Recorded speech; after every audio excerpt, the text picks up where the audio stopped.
Agora vamos dar continuidade à introdução à simetria molecular, parte 4. Agora vamos abordar a tabela de caracteres.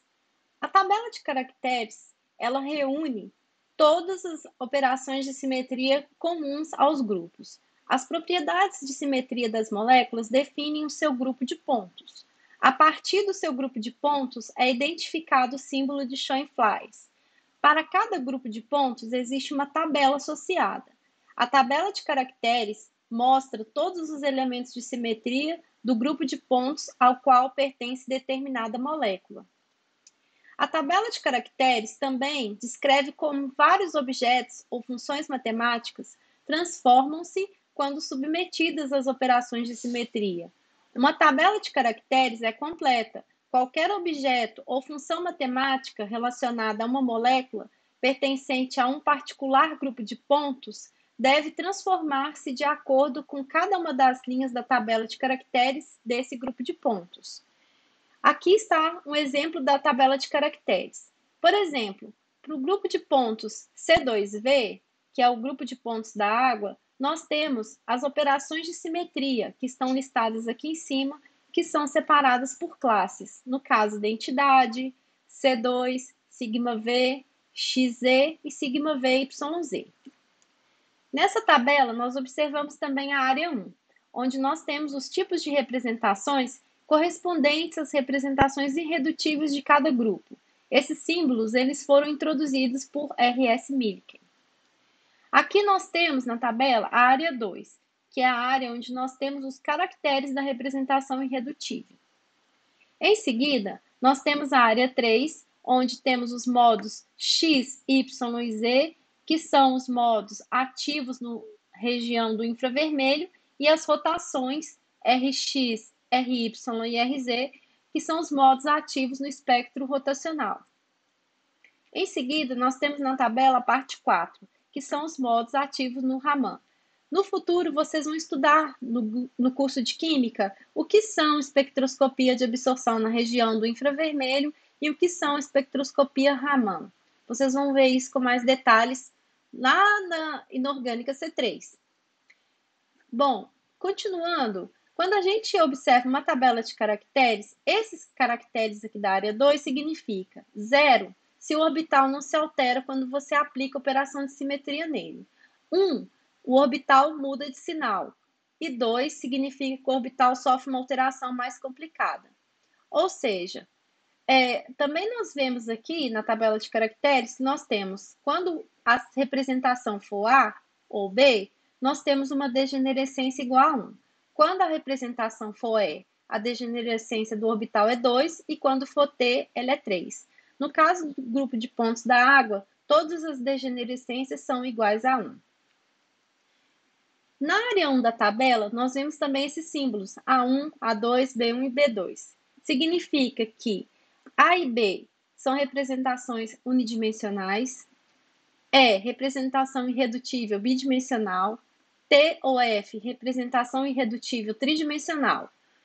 A gente vê também o símbolo A, que significa que a operação é simétrica com relação ao eixo principal, ou seja, o eixo principal CN que você determinar para sua molécula, e ela é B se a operação é antissimétrica com relação ao eixo principal CN. Então, a gente vê aqui, ó, símbolo A e símbolo B.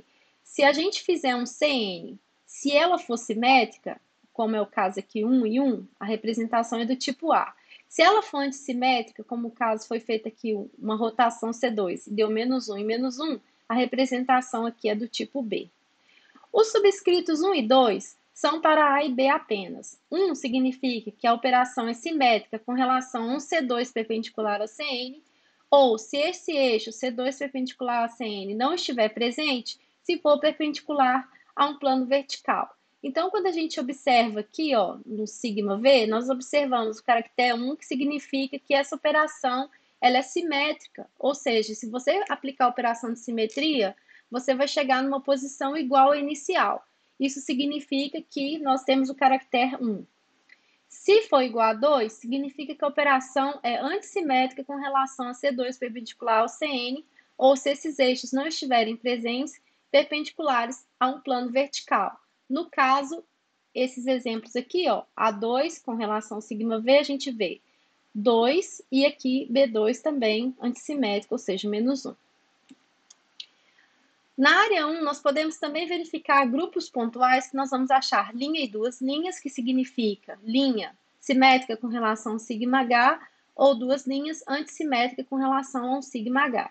No caso, nós podemos também achar G e U, como o exemplo que eu coloquei aqui para vocês, do grupo D2H, onde nós temos uma representação só para grupos que têm centro de inversão. Se for G, é uma operação simétrica com relação à inversão, e se for U, é antissimétrica com relação à inversão. Então, nós vamos na tabela de caracteres e vamos verificar lá que nós vemos aqui, ó, tudo igual a 1. Significa que é uma operação simétrica com relação à inversão. E aqui embaixo, tudo igual a menos 1, é uma operação antissimétrica com relação à inversão. Para a gente entender melhor esse U e G, vamos analisar os orbitais. Nesse caso aqui desse orbital dx2 menos y2, se nós passarmos uma reta em torno do centro, nós vamos achar o mesmo sinal da função de onda desse lado. Logo, a gente sabe que esse orbital tem simetria do tipo G. Se nós fizermos o mesmo com esse orbital dz2, nós também achamos o mesmo sinal da função de onda. O que não acontece quando a gente faz isso com o orbital pz, porque aqui nós temos um sinal positivo, por exemplo, e aqui negativo. Passando uma reta através do centro e vendo o que acontece quando a gente reflete uma posição pelo centro na outra posição, nós vemos sinais de função de onda diferentes, logo a representação será do tipo U. Na área 1 também, das moléculas lineares, nós podemos ver sigma mais minúsculo e sigma maiúsculo, que são representações simétricas com relação a um plano de simetria através de um eixo molecular, ou, se for menos, a representação é antissimétrica com relação a um plano de simetria através de um eixo molecular. Na área 3, nós vemos os caracteres das representações irredutíveis do grupo. Na área 3 também, desculpa, nós vemos se os modos são ativos no infravermelho, ou seja, x, y, z, ou tx, ty e z, ou tz, são as coordenadas x, y, z, T, ou translações nos eixos x, y, z, e que estão relacionados com os orbitais px, py ou pz. O Rx, Ry e Rz são as rotações nos eixos x, y ou z. E na área 4 a gente viu os modos ativos no Raman, que estão relacionados com os orbitais d e que são os produtos binários das coordenadas x, y e z. Então, o Rx, Ry e Rz, nós vamos ver apenas os espectros rotacionais.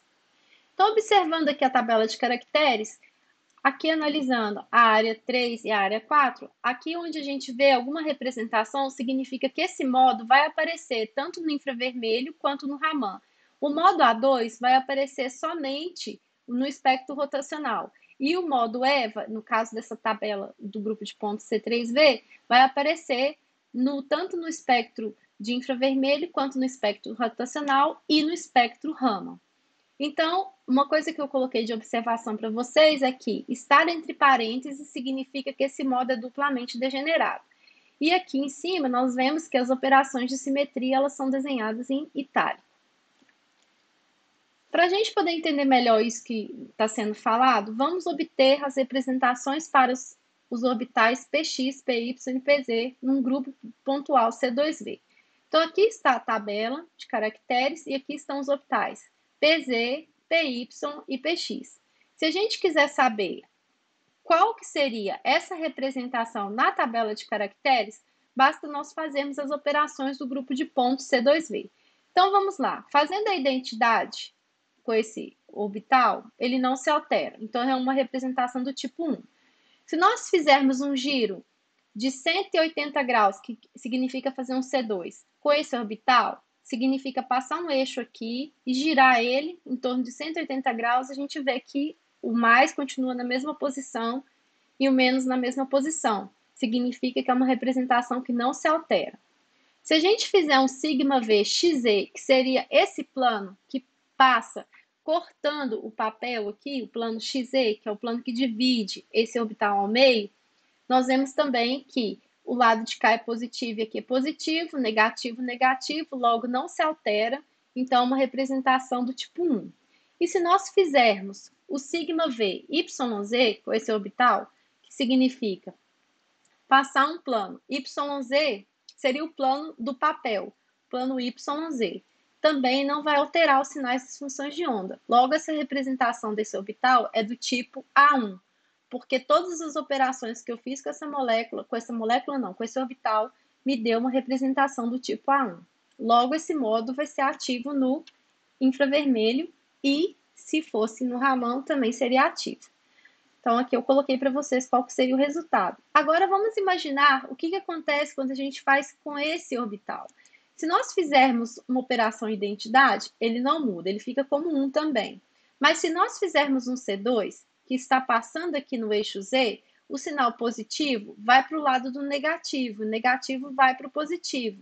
Logo, só nos resta as possibilidades de enquadrar essa representação ou no modo B1 ou no modo B2, porque é uma representação antissimétrica com relação ao C2.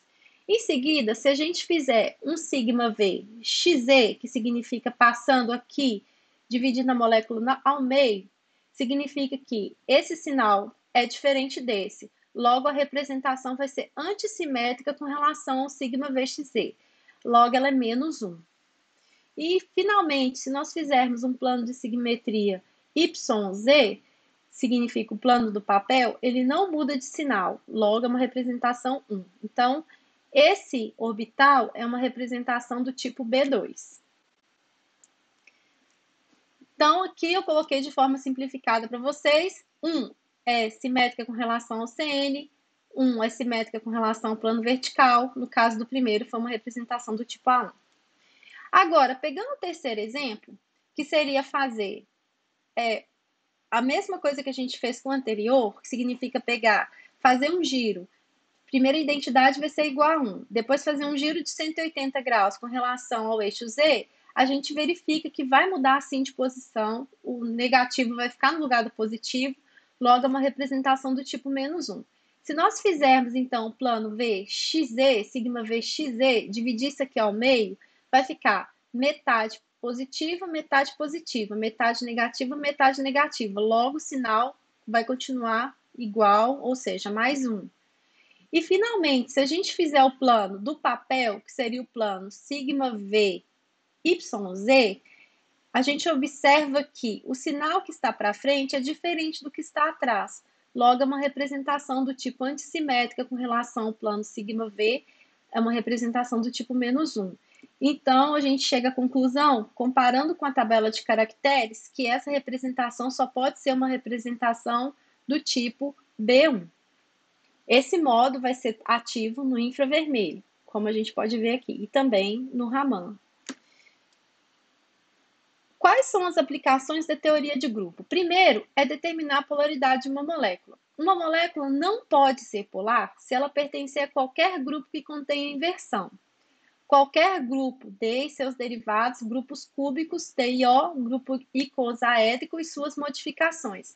Então, se nós quiséssemos saber a polaridade de uma molécula, primeiro a gente classifica ela no grupo de pontos, usando a carta de fluxo. Nesse caso dessa molécula do rutenoceno eclipsado, nós sabemos que ela pertence ao grupo de ponto D5H. No caso dessa molécula do rutenoceno alternado, ela pertence ao grupo de pontos D5D. Logo, se essa molécula pertencer a qualquer grupo D ou seu derivado, significa que essa molécula vai ser apolar. Outra aplicação da simetria é determinar a quiralidade da molécula. A molécula quiral é uma molécula que não pode ser sobreposta à sua imagem especular. Para a gente entender melhor o que seria a quiralidade, imagine a mão direita e a mão esquerda. Elas são iguais quando a gente olha perante o espelho, mas a gente não consegue superpor suas imagens. Elas não são superponíveis. Logo, essas moléculas, se minha mão fosse uma molécula, eu diria que ela é opticamente ativa, porque ela poderia girar o plano da luz polarizada.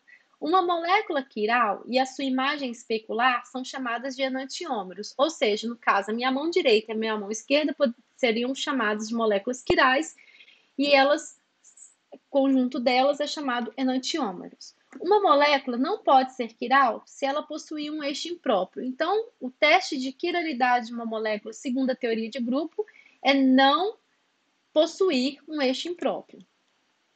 Então, por exemplo, se nós observarmos essa molécula que possui 4 átomos diferentes, ela não possui um eixo impróprio. Ela é uma molécula quiral. Ela possui geometria tetraédrica, mas nós sabemos que a simetria é C1, porque os 4 átomos são diferentes.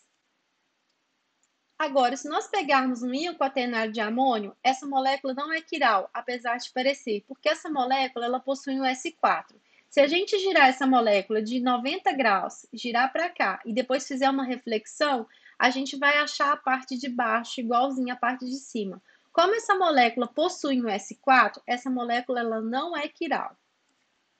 Então, as moléculas quirais, elas não têm um sigma, que equivale a fazer um S1, e inversão, que equivale a fazer um S2.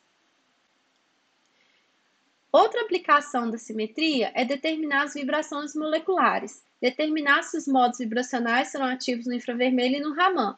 Se a molécula possuir centro de inversão, significa que o modo que a gente vê no infravermelho, ele não aparece no Raman, ou seja, o modo ativo no infravermelho será inativo no Raman.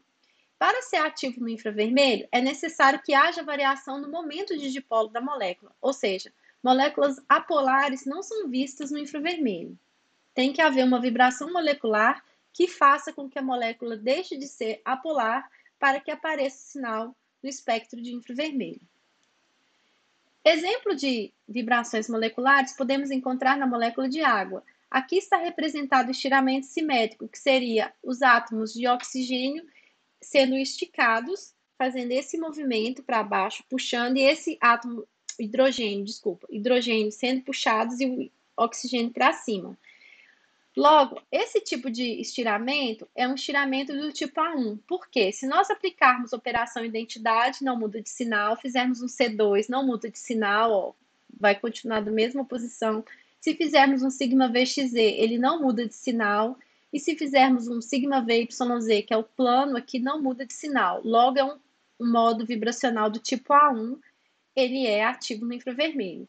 Outros modos, por exemplo, são o estiramento assimétrico Ni3. Esse estiramento assimétrico significa que um hidrogênio ele está puxando para um lado, o outro hidrogênio está subindo e esse oxigênio está indo para outra direção, como mostra aqui o desenho. Olha, ele está tipo encolhendo, indo para cá o oxigênio e os hidrogênios indo para o outro lado. Se nós aplicarmos as operações de simetria, a gente vê que essa molécula ela apresenta uma representação -1, caractere antissimétrico com relação à rotação, porque esse vetor ele vem para cá quando a gente faz o giro de 180 graus. Então, ela pertence a um desses dois. E se a gente fizer o sigma VXZ, que é passar um plano aqui no meio, a gente vê que esse sinal vai para cá. Então, a gente tem que essa representação do estiramento Ni3 é uma representação do tipo B2, já que o sigma VYZ é o plano do papel, logo não altera o sinal, a forma dos vetores. E o terceiro tipo de deformação que a gente tem é a deformação angular do tipo Ni2, ou seja, a molécula está fazendo assim, ó, como se ela estivesse tentando diminuir de tamanho, indo para dentro aqui. E aqui ela vai para cima e aqui ela faz uma compressão. Então, é uma deformação angular Ni2. Essa deformação angular, a gente também pode aplicar as operações de simetria para decidir qual que seria o modo dessa representação. E observando aqui, eu já adianto que ela seria uma representação do tipo A1.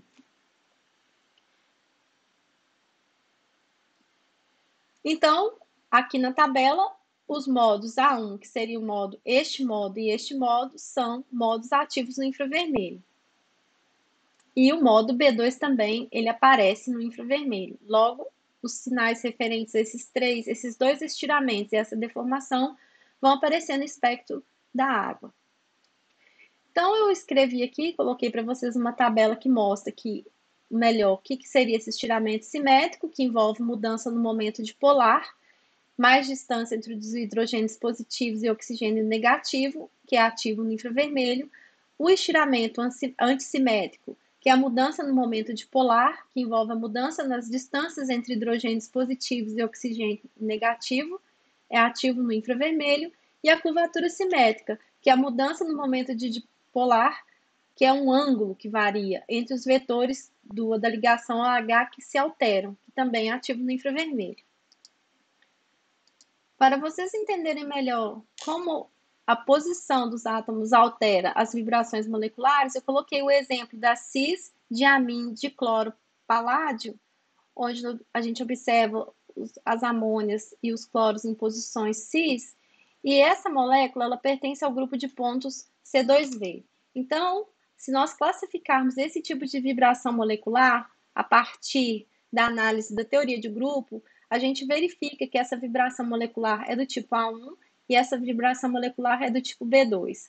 Então, a vibração molecular do tipo A1, ela vai aparecer no infravermelho e a B2 também vai aparecer no infravermelho, aqui pelo Y. Então, nós vamos ver pelo menos duas bandas associadas a esse modo vibracional.